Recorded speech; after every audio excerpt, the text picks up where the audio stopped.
Et c'est l'heure de votre édition régionale en ce mardi 13 mars. Importante contestation ce matin en gare de Lille-Europe. Les usagers du Thalys ont manifesté leur mécontentement après l'annonce de la suppression en 2019 de la ligne qui relie Lille à Bruxelles à 7h20. Une ligne empruntée quotidiennement par les nordistes qui travaillent dans la capitale belge. Un train, des vies, des emplois, c'est le message que l'on pouvait lire sur des pancartes émanant notamment de l'association Train Life. Pour l'occasion, des élus du conseil régional et de la ville de Lille avaient fait le déplacement, comme Xavier Bertrand qui a fait l'aller-retour pour échanger avec les usagers mécontents. Je propose d'écouter l'un de ces usagers justement interrogé par Vincent Vieillard.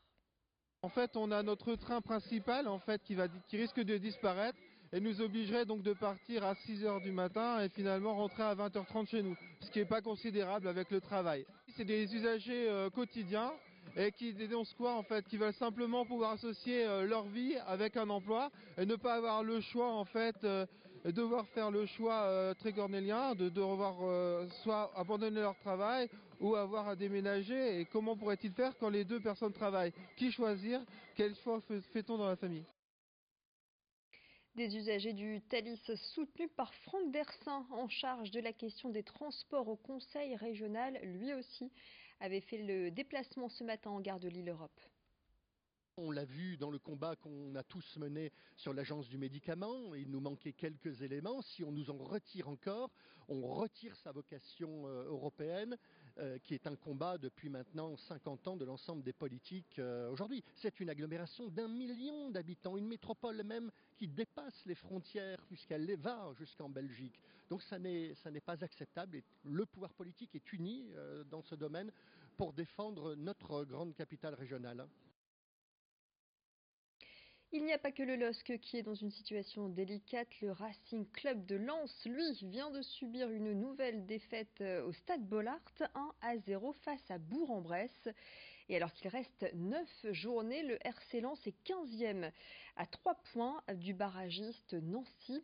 Avec 31 points au total, le maintien en Ligue 2 s'annonce compliqué pour les 100 et or, d'autant plus que l'ambiance se dégrade entre les joueurs et les supporters. Ces derniers ont d'ailleurs déployé des banderoles hostiles dans les tribunes.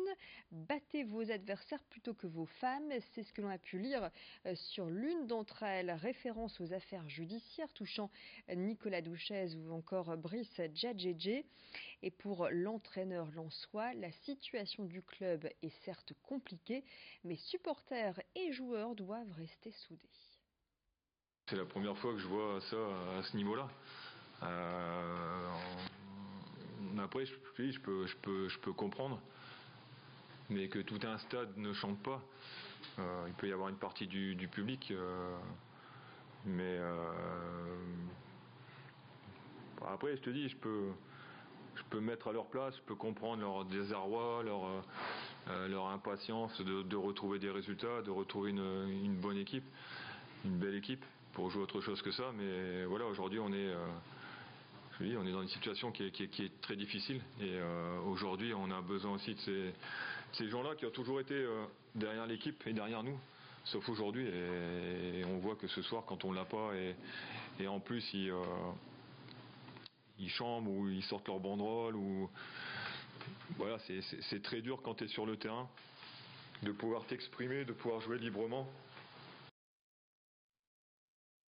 Il y a 35 ans, un petit objet tout rond et brillant faisait son apparition, le compact disque. Et même s'il aura fallu attendre quelques années supplémentaires pour qu'il se popularise, eh bien, le CD a révolutionné le monde de la musique. Nous sommes nombreux à se souvenir du CD que l'on insérait dans la chaîne hi-fi, la platine ou encore le baladeur, un geste qui n'a pas quitté certains amateurs. La preuve avec l'affluence que connaissent les boutiques de vente de CD neufs et d'occasion. Installée depuis 1994 au cœur des rues piétonnes de Lille, celle-ci ne désemplit pas. Ici, une cinquantaine de CD sont vendus chaque jour. Après une baisse des ventes dans les années 2000 en raison de l'arrivée d'Internet et du téléchargement gratuit, le CD a de nouveau la cote et il est même devenu un objet collector, comme nous le confirme le responsable du magasin. Il y a tout le temps eu, et j'en fais partie, moi le premier, des collectionneurs, des gens qui ont besoin d'avoir l'objet, qui aiment lire ce qu'il y a dans les pochettes. Même si, c'est encore autre chose, le vinyle c'est encore l'étape au-dessus parce que c'est écrit en plus grand, il y a plus d'images, tout ça, plus de surface. Mais effectivement, il faut l'objet. Et donc ça c'est l'objet un peu collection. Et maintenant il y a aussi le côté un peu esthète et technique qui fait que le son est quand même évidemment, je ne veux pas dire 10 fois, je ne sais pas combien de fois c'est meilleur qu'un MP3, mais ça l'est vraiment. Et c'est important pour la musique, pour les mélomanes, pour les moins mélomanes, mais d'avoir la qualité de son voulu par l'artiste, par les gens qui se sont décarcassés pour fabriquer l'objet, quoi. Autre anniversaire, celui d'une marque qui vient du Nord, c'est Méo qui fête ses 90 ans. Conçue en 1928 sur le principe d'une épicerie fine, c'est en 1945 que l'entreprise Méo Fichot s'est spécialisée dans le café. Aujourd'hui, chaque année, ce sont 36 000 tonnes de café qui sortent de 2 usines de Lille et de la Madeleine. Les graines de café proviennent des 4 coins du monde, Colombie, Brésil, mais aussi Congo, Rwanda ou encore Vietnam. Une production qui permet à la marque de s'afficher comme le premier torréfacteur français. 90 ans, ça se fête et la marque entend bien célébrer cet anniversaire avec ses consommateurs. Explication complémentaire au micro de Brieux-Gorgy. Il y a beaucoup de choses qui sont prévues, notamment 3 temps forts avec des coffrets, 1000 coffrets à gagner, encore jusque fin du mois d'avril, et ensuite des smartbox et aussi de jolis voyages dans les pays producteurs. On va faire gagner un certain nombre de choses sur nos réseaux sociaux, sur le site anniversaire, Café Méo 90 ans de savoir-faire, qui est déjà en ligne depuis le début de l'année, et beaucoup d'actions aussi en grande et moyenne surface, avec des ateliers café, qui vont permettre de faire connaître notre produit et les différentes façons de le préparer dans les enseignes de la grande distribution. Voilà, fin de votre édition régionale. Vous retrouvez tout de suite les prévisions météo, la tendance a priori à l'amélioration pour ce mercredi. Et puis dans le prochain quart d'heure, un nouveau flash. Excellent moment à vous tous.